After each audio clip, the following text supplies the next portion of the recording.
Good morning, everybody. Mr. Robin here from the Cosmic City blog.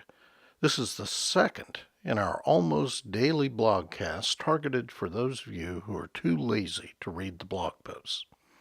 Cousin Fred is passed out on the floor this morning, so the controls are on autopilot.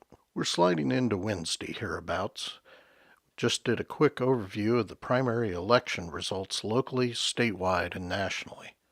After some analysis at 3 a.m., I found one fact that rises above everything else.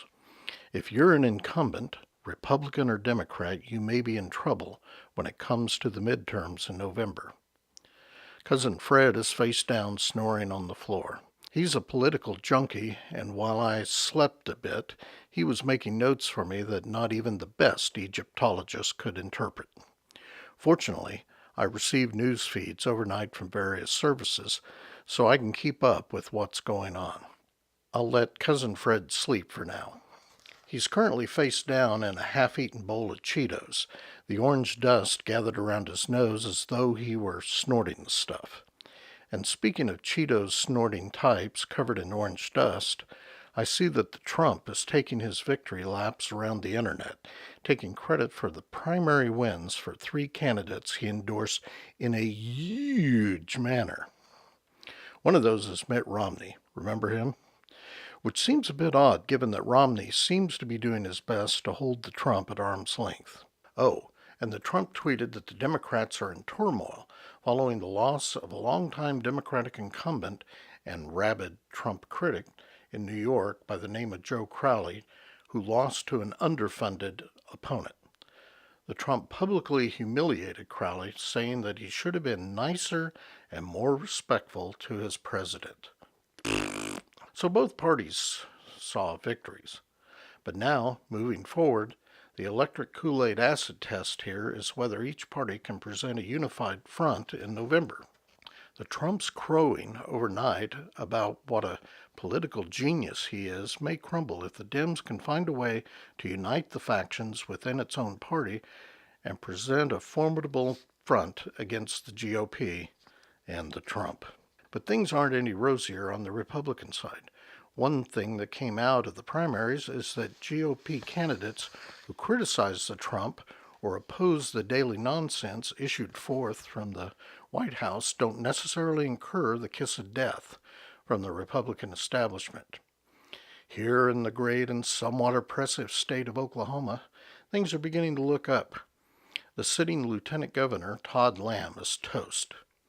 Mick Cornett, who in my conversation with him while I worked for an almost daily local newspaper that won't allow me to mention their name in this stupid blog, came across as a really smart guy.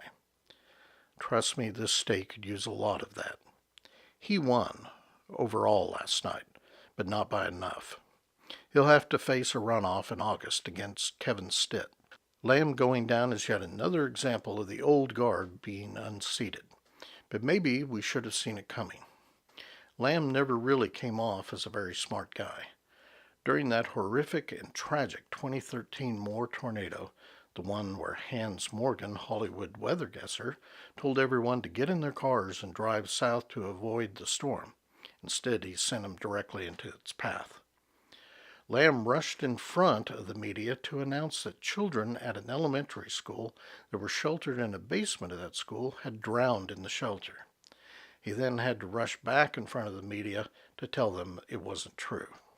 Idiot. And whether it's Cornett or Stitt, and you can bet we'll be hearing more about Stitt's shady business practices, it won't be an easy ride.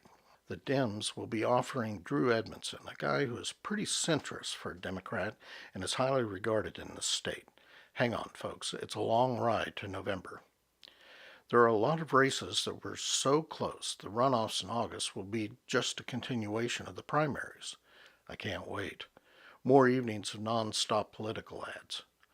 Cousin Fred was cheering last night about the medical marijuana question winning. It wasn't a huge margin of victory, 57%, but given the amount of pure BS issued by those opposed to the measure, reportedly Big Pharma, it's a miracle it happened at all. Now every adult in Oklahoma is trying to come up with something that would qualify them for a medical marijuana license. Patient: Doctor, I need medical marijuana. It hurts whenever I do this. Doctor: Well, don't do that. Prescription denied. Cousin Fred, before he passed out, was poring through a medical encyclopedia looking for a complaint. I pointed out that being irretrievably stupid is not a legitimate medical complaint. On an even more local micro cause, the good folks of this county passed, very, very narrowly, 51% I might add, a proposition that extends Oklahoma's weird liquor by the drink law to include restaurants, etc., being able to serve alcoholic beverages on Christmas Day, Sundays, and other holidays. So I'd be thrilled to go out on Christmas Day and enjoy a tall, refreshing adult beverage, but there isn't a restaurant within 120 miles of here that is open then. Seriously, even McDonald's closes on Christmas Day. I know, baby steps. That is all. Oh, be sure to like us and share this content. Let's be a beacon for snark in a snark-resistant world, shall we? Until next time, Mr. Robin and Autopilot signing off.